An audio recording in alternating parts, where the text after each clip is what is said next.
Tariffs India पे लगे, लेकिन इनकी आवाम कह रही है कि मोदी क्यों पीछे हटे, उसको डट के रहना चाहिए। और दबाव कितना ही क्यों ना आए, हम झेलने की अपनी ताकत बढ़ाते जाएंगे। टैरिफ लगाना है तुम लगाओ, तुम्हें बुरे से बुरा करना है करो, भारत झुकेगा नहीं। Very important thing is why is Modi ji so confident? कल से देखना तुम्हें क्या मजे आते हैं। कल से तुम्हारे टैरिफ लगने वाले हैं। 27 अगस्त को भारत में 50% टैरिफ लगाकर जहां अमेरिका सजा देने की बात कर रहा था, ये है कि मोदी जी doesn't seem to be in the mood of backing down. ये कि क्या ये डोनाल्ड ट्रंप के ऑर्डर्स जबरदस्ती इंडिया के ऊपर ऑर्डर करेगा और तलाकात जो है जिस तरीके से है तो बेहतरी करेगा और खराब होगी। मोदी ने अहमदाबाद की धरती पर खड़े होकर ट्रंप को चताने के लिए और ठेंगा दिखाने के लिए कि तुझे जो 27 को करना है कर, हम वो ही करेंगे जो हमारी इच्छा होगी। महीने लगे वहां इस अपॉइंटमेंट में, और वो ऐसे क्रूशल वक्त में हो रही है जब 27 अगस्त को 50% टैरिफ का निफाज भी इंडिया पर होने जा रहा है। इंडियन पॉलिसी की बात की है तो इसी मुद्दे पर जयशंकर ने बड़ा कमाल का स्टेटमेंट दिया। उन्होंने कहा कि अगर किसी को मसला रहे, हम जहां से दिल करेगा हम ऑयल खरीदेंगे, और एशिया से खरीद रहे हैं। भारत पर डोनाल्ड ट्रंप ने एक और बड़ा बयान दिया है।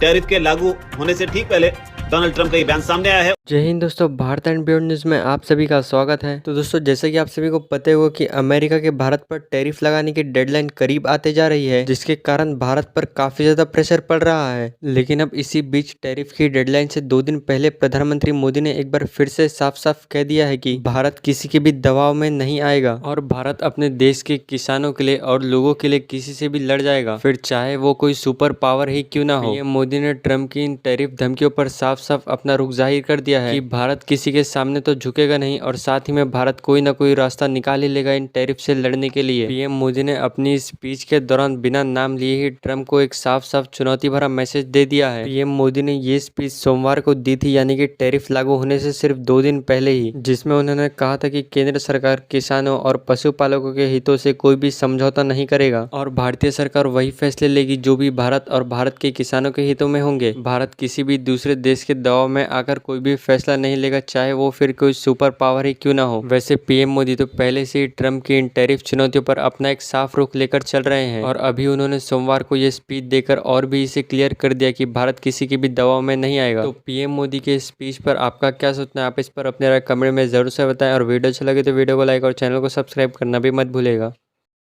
कल फिर से एक डबलिंग डाउन टाइप स्टेटमेंट दिया मोदी जी ने, where he basically said, Gujarat में वो रैली में थे, उन्होंने बड़ा क्लियरली बोला कि भाई हम पीछे नहीं हटने वाले। This comes at the back of भैया स्टेटमेंट्स लाइक कि भाई ट्रेड डील अभी भी चल रही है, डिस्कशंस चल रहे हैं, नया एम्बेसडर आ रहा है, तो काफी कुछ इस हिसाब में भी चल रहा है। बट इंटरेस्टिंग ये है कि Modi ji doesn't seem to be in the mood of backing down. There are of course a lot more things which are coming out, जैसे apparel sector के लिए कुछ चीज करी गई है, ऑटो मैन्युफैक्चरिंग के लिए बोला गया कि भाई boost your R&D and we'll give you more benefits, उनके लिए नए एक्सपोर्ट मार्केट्स और ये सब चीजें जा रही हैं। पेरू के साथ ट्रेड डील के बारे में बात चल रही है, फिजी के साथ so alternative markets में भी काफी काम चल रहा है। So what's happening here? What is India's policy going to be? Let's discuss with Atikit bhai. नमस्कार। नमस्कार आदि भाई। तो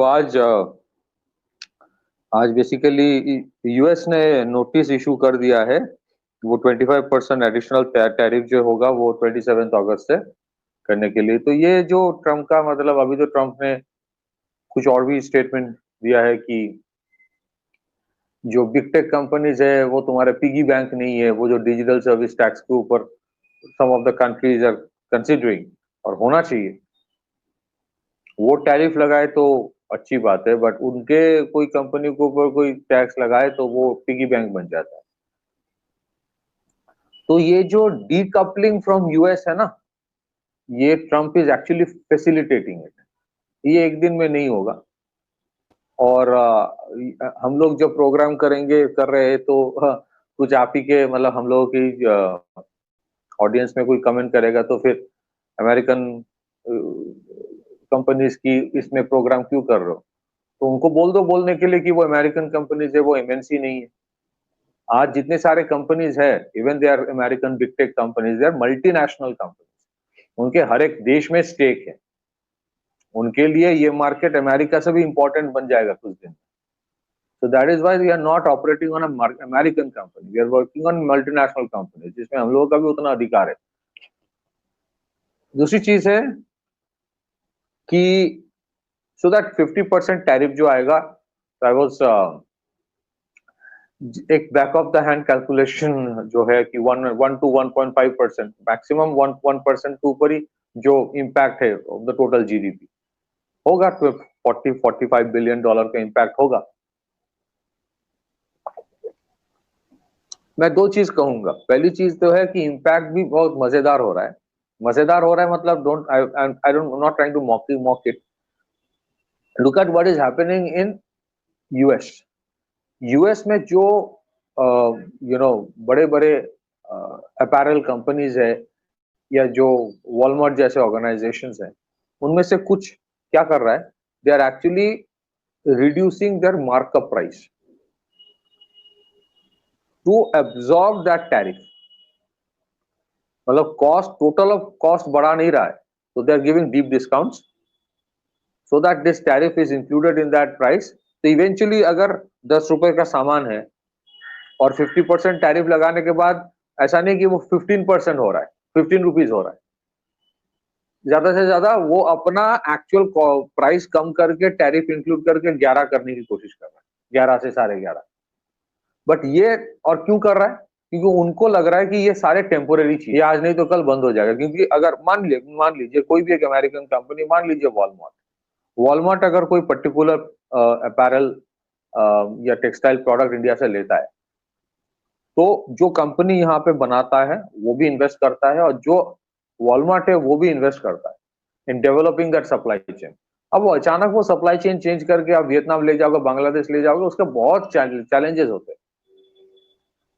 सो दे आर होपिंग कि this doesn't sustain for long time. क्योंकि अगर लॉन्ग टर्म सस्टेन करे तो एक तो कॉस्ट बढ़ जाएगा, फिर वो 10 रुपए का 15 रुपए ही हो जाएगा, 11 तक आप सीमित नहीं रख पाओगे for the American consumer.